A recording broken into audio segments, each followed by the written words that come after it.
Hi everybody, I'm Janet from String Theory and I'm here today with Diana Wiley. I'm so excited. She is the founder of Handspun Hope, this beautiful yarn that we have in store. I think we just got it this summer, so July, and we're very excited. We're going to talk to Diana a little bit about the company and about the yarn, and tell us a little bit about yourself and how you got started. Okay, well, I have been working in Rwanda since 2007.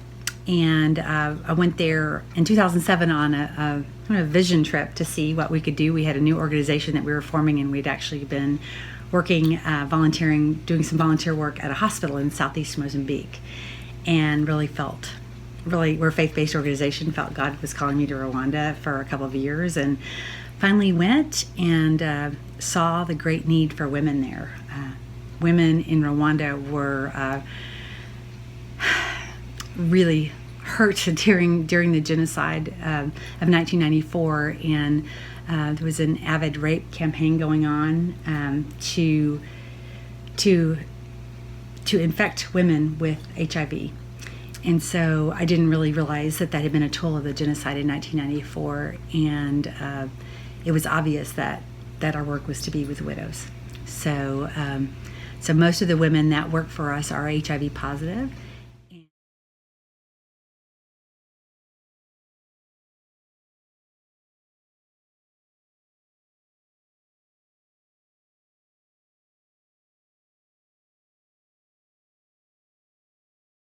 Women, and so we have women that are taking care of 7 to 9 children. It's not just their own. They may have adult children, but now they're taking care of their grandchildren, because maybe their older adult children have died or have to get work elsewhere, and so they're caring for many children. So part of our program, we not only pay them an above fair wage salary. We don't pay by piecework or anything. We pay them a monthly salary that's above fair wage, but we provide health insurance for them and all the children under their care. We also provide school fees. It's not free to go to public school in Rwanda.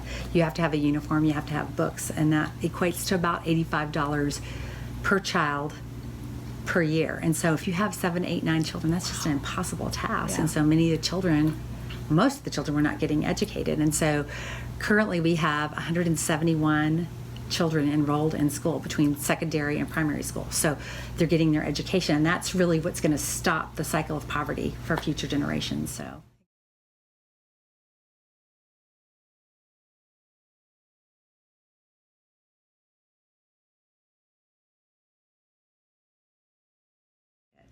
And we wanted to use natural resources where we could. We didn't want to be importing something over there, because we wanted it to be something that could go on long after I'm gone, or the organization isn't there anymore, that would carry on. And so that was the intention, and that's now what's happened.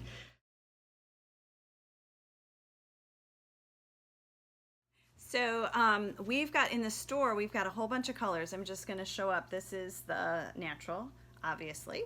And what's this knit out of, or what's this dyed from? This one is called Voca Blush. The Kinyarwanda word for avocado is Voca. Oh, okay. So it's Voca Blush. So that's made from avocado pits. Okay, and then this one is dyed out of the same thing, right? Right, just a more intense color on this. So we mortared both of these with alum. Okay, and then we've got this one that is also avocado. Now tell me how we get gray and pink out of this. So from what I understand is that if you were in North America and you were going to dye with avocado pits, you would get this color, but if you added iron, you would get a darker color. But because there's so much iron in the volcanic soil in Rwanda where we are, when we mortared it with iron, we got this almost a blue-gray. So same plant, 3 different colors. Yeah, how much the soil impacts the color that you're going to get.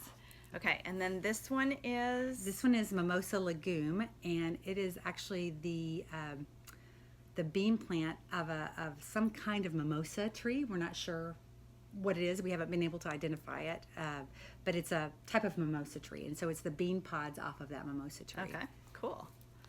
And this one is? And this one is salvia. So it's a salvia plant. Okay. Yeah. And this one we call shallot. We have an onion skin also, but this one is shallot, and it's a different type of onion. that we use for okay. I regular. was thinking it was just lighter than Yeah, this is, yeah. but it's a whole It's a different whole thing. different onion skin. So yeah. this is onion skin. We Yes, yes. are familiar with that one, and that one is. This one is rich topiary, and so this is an actual. It's from a shrub that's really common in Rwanda in our community, and the shrub was actually, when I was asking what is the name of the shrub, and it was some government leader's name, and it's because he wanted to plant them everywhere, and I was like, I don't think we can call it that. We're going to call it topiary. So, but it's from a local shrub that's in Rwanda. Interesting. And then finally we've got this. Yeah, and this is rich eucalyptus. There are 5 or 6 varieties of eucalyptus trees where we are, and this is one of the varieties. And we've tested all of them, and we get anywhere from a light gold to this color. So is this the leaves? Nope, this is actually the bark. This is eucalyptus bark. Interesting. Yeah. Well, we've got a wide range of colors, and it's just so much fun that they're all natural. And I know people love to be able to, we've got them named what they are. Sure. So they'll know what they are actually working with.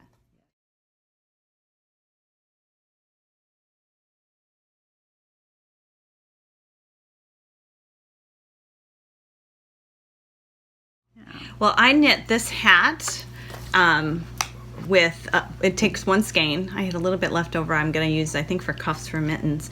And I just loved knitting with this yarn because it's got so much life to it. It's got a lot of bounce, and it's got worsted weight yardage, but I knit this on an 11, so it was chunky or bulky weight yarn, so it really goes far. Yes. So tell us a little bit about what is Rwanda like?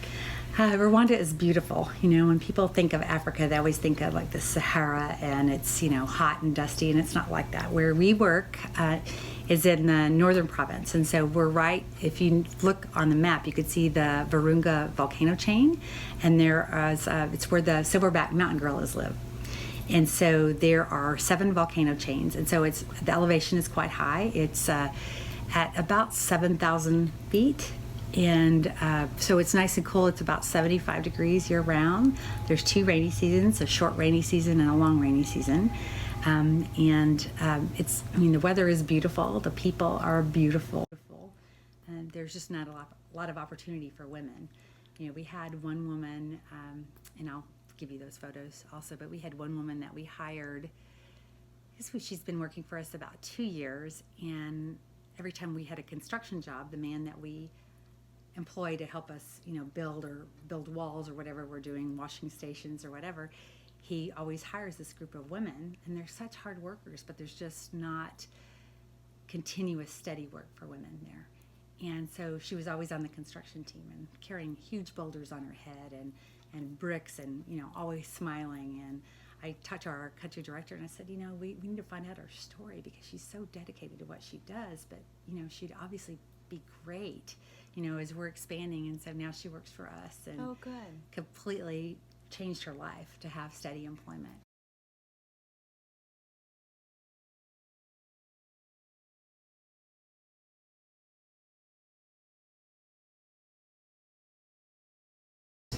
I think I would just like the people to know that when they buy yarn, that they really are supporting an amazing group of women, and they're supporting their children and future generations. This is going to change a generation.